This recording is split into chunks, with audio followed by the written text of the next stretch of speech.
moral biti seveda kakšen znan matematik, da izračunaš, da je to dvojna slovenska zmaga, kakšna perfekcija. Kakšna perfekcija v zraku, poglejte tole, ocene 3x20, 2x19, 5x5, pa tu sem prepričan, da sta se sodnika zatipkala, kar se v današnjem času seveda velikokrat zgodi vsem nam.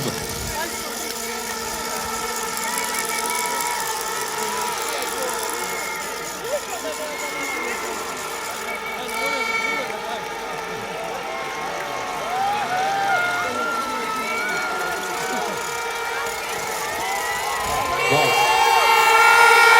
v današnjem času